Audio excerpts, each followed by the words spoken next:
Doctor सीमा मलिक, चूंकि आप शरद पवार गुट की हैं तो आपसे वैसा ही सवाल करती हूँ कि ये काम तो, जिम्मेदारी तो शरद पवार की थी ना, उन्हें परिवार को संभाल कर रखना था। अगर अजीत पवार मन से कह रहे हैं कि दादा को रिटायर होना चाहिए और वहां पर एनसीपी के कार्यकर्ता उस पर हंस रहे, ताली बजा रहे, उन्होंने कहा कि महाराष्ट्र सरकार के अधिकारी 78 में रिटायर करते हैं, 60 में आईएएस आईपीएस, 75 में बीजेपी के नेता, तो आप भी रिटायर कीजिए। देखिए अंजना जी, ये भारतवर्ष है और इस बात को कोई भी, मेरे ख्याल से कोई भी हिंदुस्तानी इस चीज़ को अप्रिशिएट नहीं करता है जिसमें कि वो अपने एक पिता समान जो कि इतने एक्टिव हैं और जिनके नाम पर उन्होंने अभी तक चुनाव जीते हैं। और आप देखिए आगे क्या होगा। अब अगर उनकी फोटो उनके पोस्टर्स पे अब लगाने के लिए मना कर दिए पवार साहब ने, तो अब देखिए उनका क्या होगा। आप ये देखिएगा, अभी तो कुछ सीट्स बीजेपी कुछ जीत भी जाती, पर आप नेक्स्ट इलेक्शन में देखिएगा for very small short political games के लिए जो लोग उधर गए हैं उनको भी इस बात का जवाब मिलेगा।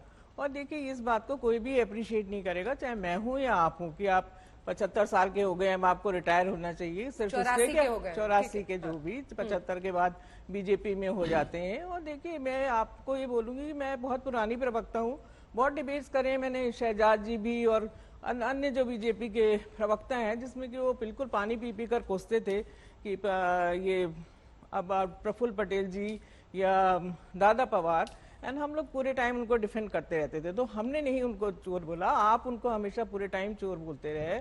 आप 5 दिन पहले भोपाल में प्रधानमंत्री बोलते हैं कि 70,000 करोड़ का घोटाला किया है हमने, नेचुरली करप्ट पार्टी बोलते हैं आप हमको। एक बार नहीं, 100 बार, 100 डिबेट्स में इन्होंने बोला हुआ है। और आज आप उनको गले लगा के आप मंत्रालय दे रहे हो। तो ये चीजें क्या लोगों को दिखाई नहीं पड़ती हैं? आप यही आरोप बार बार लगता रहेगा कि दाग थे आपकी शर्ट पर, इसलिए वॉशिंग मशीन की तरफ आप लोग चले गए। लेकिन सवाल यह है कि चुनौती, क्योंकि पीएससी में हम बात करते हैं चुनावों को लेकर, तो आप बताइए कि कैसे जनता को कन्विंस कीजिएगा। आप शरद पवार की फोटो लगाते हैं इतनी बड़ी, अजीत पवार वगैरह सबकी फोटो छोटी छोटी थी उस दिन मंच पर, लेकिन शरद पवार की इतनी बड़ी। अरे वही आदमी खुद मौजूद है वाईबी चौहान सेंटर में, कह रहे मेरी फोटो लगाना बंद करो। क्या आप लोगों को भी लगता है कि शरद पवार के चेहरे के बिना मुश्किल है? आपको जनता से वोट हासिल करना होगा, कैसे होगा 24 में? किसकी फोटो लगाइएगा? आप देखिएगा अंजना जी।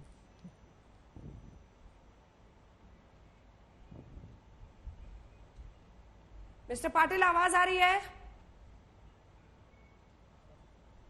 हाँ आ रही है। आप ही से सवाल था मेरा, बहुत तनाव में दिख रहे हैं आप। मुझे सुना ही नहीं दिया। आप सरकार में शामिल है। बिल्कुल बिल्कुल आप ही से पूछा था, आप ही से पूछा था कि जब शरद पवार मना कर रहे हैं तो उनकी फोटो आप लोग सबसे बड़ी लगाते हैं, और कह रही है सीमा जी की उनकी फोटो नहीं लगेगी तो आपको वोट भी नहीं मिलेगा।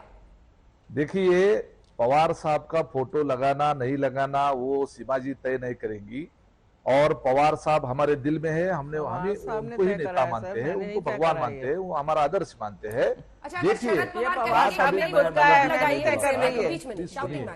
शरद पवार कहेंगे कि मेरी फोटो मत लगाओ, फिर भी आप लोग सुनिए ना। नहीं, देखिए कार्यकर्ताओं को कोई रोक नहीं सकता है। पवार इतने सालों से पवार साहब को सामने रख के राजनीति में कार्यकर्ता काम कर रहे हैं। और रही बात भाजपा के साथ जाने की, तो इसीलिए यही बात जो है पवार साहब ने 2014 में भारतीय जनता पार्टी को सपोर्ट डिक्लेयर किया था। नागालैंड में आज हम भारतीय जनता पार्टी को भारतीय जनता पार्टी को सपोर्ट किया गया है। शिवसेना और भारतीय जनता पार्टी दोनों हिंदुत्ववादी पार्टी है।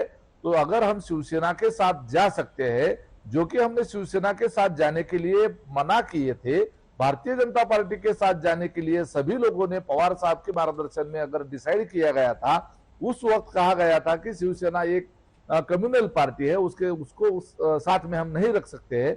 लेकिन 2019 में हम शिवसेना के साथ सरकार में जाते हैं, तो यहाँ पे कोई विचारधारा की लड़ाई तो है नहीं है।